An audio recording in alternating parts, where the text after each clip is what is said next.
부부 A는 결혼을 하고 3년이 지났지만 자연적으로 아기가 생기지 않았습니다.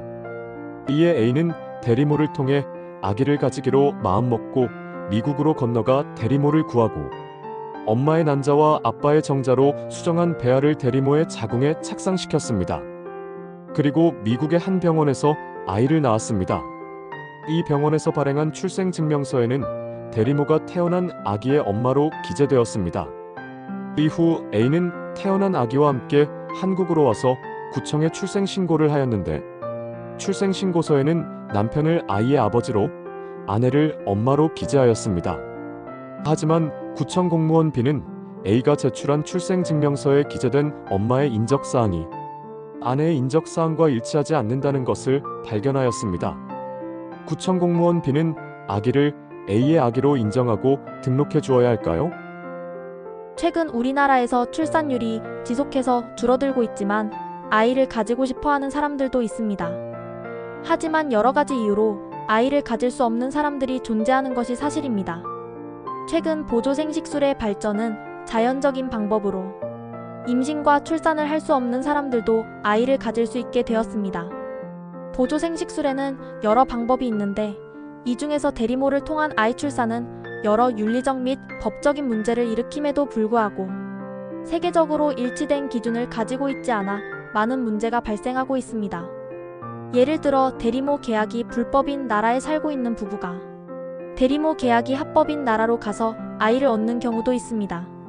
그렇다면 이렇게 대리모 계약을 법적으로 허용하지 않는 나라에 살고 있는 부부가 대리모 계약이 허용된 나라에 가서 대리모를 통해 아이를 얻었다면 대리모 계약이 불법인 나라에서 이 아이를 해당 부모의 아이로 인정해야 할까요? 해당 부모도 처벌을 받아야 할까요? 참고로 미국은 1985년부터 대리모가 합법화되었습니다. 하지만 베이비엠이라는 갓난아이를 둘러싼 법적인 논란을 계기로 대리모가 사회적인 문제가 된 적이 있었습니다.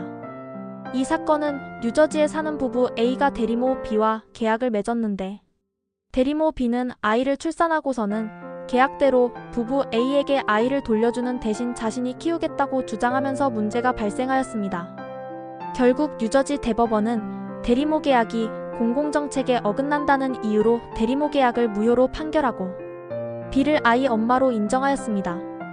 다만 아이에게 최선이라는 이유로 양육권은 부부 A에게 주었습니다. 이후 대리모 계약과 관련하여 캘리포니아와 뉴햄프셔는 금전적인 계약을 허용하지만 뉴욕주는 이타적인 대리모 계약 즉 금전적인 거래가 없는 대리모 계약만 허용합니다. 하지만 미시간주는 대리모 계약을 허용하지 않고 있습니다. 일반적으로 대리모 계약을 인정하는 나라의 경우 대리모가 출산을 시작하는 순간부터 아이에 대한 부모로서의 모든 권리를 대리모가 아닌 예비부모에 부여합니다. 그렇다면 대리모를 인정하지 않는 국가가 있는 이유는 무엇일까요? 대리모 계약은 여러 윤리적인 논란을 일으키기 때문입니다. 첫째, 대리모 계약은 아이를 상품과 같이 매매하는 것과 함께 여성을 임신과 출산을 위한 도구로 전락시킬 수 있습니다. 둘째, 대리모를 위하여 금전거래를 허용하는 것은 여성을 상품화하는 것으로 선량한 풍속 및 기타 사회질서를 위반하기 때문입니다. 하지만 대리모를 합법화해야 한다고 주장하는 사람들도 있습니다. 우리나라가 대리모 출산을 허용하지 않더라도 허용되는 다른 나라에서 대리모를 구할 수 있고 이렇게 태어난 아기는 인간이면 마땅히 누려야 하는 기본적인 권리를 누려야 하기 때문이라는 것입니다.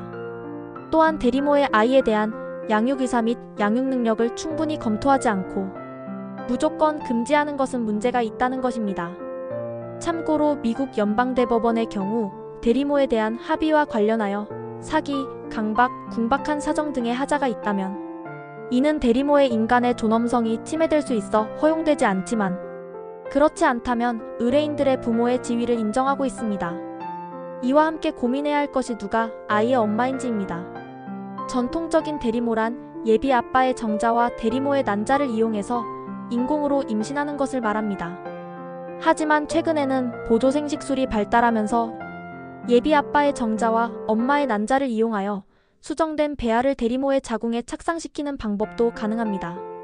전자의 경우 대리모가 아이의 유전자를 물려준 생물학적 엄마이지만 후자의 경우 대리모가 아이에게 어떤 유전자도 물려주지 않습니다. 하지만 대리모는 10개월 동안 소중히 자신의 몸을 이용하여 태아를 키우는 매우 중요한 역할을 하는 것은 다르지 않습니다. 만약 유전인자가 엄마를 가리는 기준이라고 한다면 난자를 제공한 엄마가 진짜 엄마가 될 것입니다. 하지만 아이를 임신하고 출산하는 것이 엄마를 가리는 기준이라면 대리모가 진짜 엄마가 될 것입니다. 이와 함께 대리모가 임신과 출산 과정을 거치면서 아이의 애착이 생겨 아이를 대리모 계약을 한 부부에게 넘기기 거부한다면 아이가 누구의 엄마인지 논란이 더 커질 수 있습니다.